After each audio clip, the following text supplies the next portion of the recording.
Hong Kong. Just got off the ferry, and I actually only have 40 minutes to be here this morning, but I thought it was worth it to get on the ferry to come out and just get Hong Kong as my background.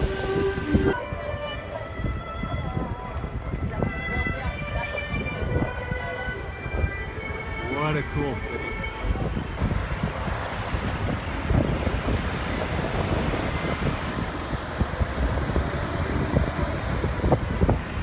Too bad the windows aren't open so you can actually see in, but there's the Apple store that rakes, I don't know how many hundreds of millions of dollars. This store alone, I'm sure, rakes a bunch.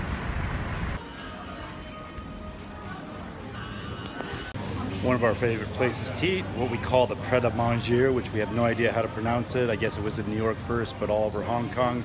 Wonderful, expensive yogurts. One of the amazing things to us about Hong Kong is just this kind of coexistence of all sorts of different types. I mean, literally a 5-minute walk away from each other the other night, we were in this, I don't know, almost like an alley of a walking area that had just like trash and, I mean, you know, obviously relatively poor people. I don't know what poor means in this city, but you know, who didn't seem to have a lot of money and selling kind of, you know, low-end clothing. And then just like literally not even 5-minute walk across the street, there's the Louis Vuitton and the, you know, Armani, you know, and just kind of it just seems to kind of coexist. Everybody, it seems relatively safe. I've never seen things that are like really dangerous, although I know they exist, but where we've been, just this kind of coexistence of all these different kinds of people living here. In fact, that's where I am right now. There's the Louis Vuitton right behind me, and just like right upstairs, there's this kind of like really, I don't know, just looks like a lower, like what you would expect to see in a totally different district in maybe another city. And of course, crowded everywhere. This is a wider sidewalk compared to some of them where you can barely even stand anywhere. People everywhere, all the time, night, day, people from every country, speaking English with a British accent. Amazing architecture everywhere, stairs everywhere, hiking if you want it, water if you want it, places to spend money, places just to see. Traditional Chinese characters, English, sometimes simplified Chinese characters, but more often traditional. Here I am walking up like a long flight of stairs, not really a long flight, but many stairs, stairs after stairs after stairs. And place I was trying to get to that I don't think I'm going to quite make it, the famed longest escalator system in the world, where we ate dinner last night at a really nice kebab place, not Ebenezer's. We got tired of that place. Another place like you know, quick kebabs, or I don't know what they call it, but really nice lamb onion hummus meal. I don't think I'm going to quite make it there, so I'm just going to compromise with wherever I am, because I have to get back to the ferry in about 20 minutes. But actually, on second thought, it looks like I made it. This is the famed longest escalator system in the world, right above my head, basically. Sometimes they go up, sometimes they go down, depending on the workday. And pretty steep uphill climb. All kinds of restaurants, really expensive. A great pizza place called Paisano's that I wish I had time to go to, but that's not gonna work today. Lots of construction going on. Saw a couple of rats last night, many cockroaches, which actually I haven't seen that much in Hong Kong, but you'd think I'd see it more actually in certain areas, but here I am, but it's time to go back. So on second thought, it's the kebab house right behind me. Go there if you ever come to Hong Kong, and then Paisano's right in front of me, so if they're open, maybe I can grab a slice. Famous Paisanos. In Hong Kong, the dollars go faster than you can count them. I just spent 40 on a single slice of pizza, so it's I don't know, like $5 US or so, something like that. And also stopping myself, so there is a question of whether or not I'll make it back to the ferry in time, but hope that I do. Running quickly. Here's my victory slice, saying that I actually made it, but will I make it back in 18 minutes to get on that ferry? We're about to find out. Wonderful ice cream creations, and they weren't open last night, and they're not open this morning. The jerks! But look at these wonderful cones. Such good, expensive ice cream.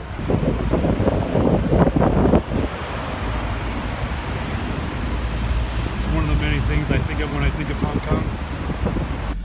So I made the ferry. I had to run in the last couple minutes to do it. Maybe I didn't have to run. Maybe I could have just walked, but here I am.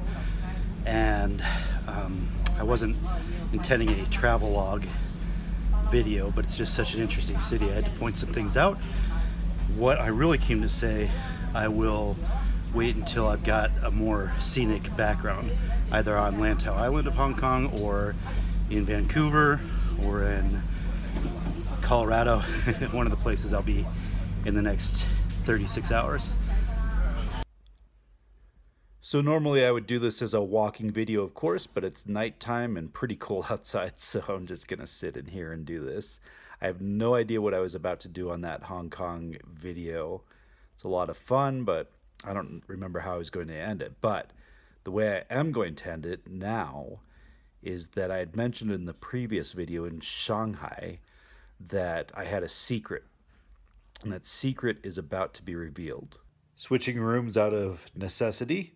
Now the secret is something that for a little while, you know, we've been at this a couple years, and for a little while we actually thought it was going to be impossible, or nearly so. We were rejected 7 times. Finally, the 8th time it went through. And we're actually one of the first people to do this, and that is to put a texting system on the Apple Watch. So Modality is live on the Apple Watch as of just over a week ago. Very excited about it. Just about every day people are buying it, so that means that people are looking. We have no idea, and we haven't been advertising it at all. So people are finding us without us telling them that we're there. So that indicates that there are people looking for it. We don't know if that's 1%, 0.01% of Apple Watch users, or 20%. We have no idea yet, but we are intending to try to find out and see what's out there. And I mentioned that we were one of the first. There were a few people who beat us, some people, some Middle Eastern languages it looks like, and then there is 3 or so, maybe more, Morse code versions of typing or texting for the Apple Watch that I found. Pulled them all down. Very interesting. It's a very clever solution, almost one that I wish that I had thought of myself. Tried them out. I think that they're very good, maybe not as practical as Modality. For instance, if you wanted to write in Morse code, would you want to write more than 5 words? Probably not. And especially, would you want to learn Morse code just to write 5 words at a time? So that's why I think Modality is better. It's easier to learn, and it's much more expansive than the Morse code version. Although, again, I think that's pretty good. It's kind of cool that you can text with 2 buttons, or even there's a 1-button option. I think that's kind of cool. But I'm always supportive of my competitors, so I did buy them and try them, and I think they're pretty interesting. On the first week after I first built Modality for the Apple Watch, I sent probably 50 texts, partly because I was excited, but mostly because I didn't want to take my phone out of my pocket. And I can write some long texts, and I will, on the Apple Watch. Now, I know we have some people out there who are looking for some of the other versions. I do get emails fairly frequently asking about the Samsung Gear. It is about 90% done. I've got some things to tighten up on it and need to finish that, but I'm definitely looking forward to finishing that. And then the Android version that we've got started it on, it should be that all 4 versions are available by Christmas for sure. And we were looking for Thanksgiving, Black Friday, and that looks pretty likely. So we're really excited.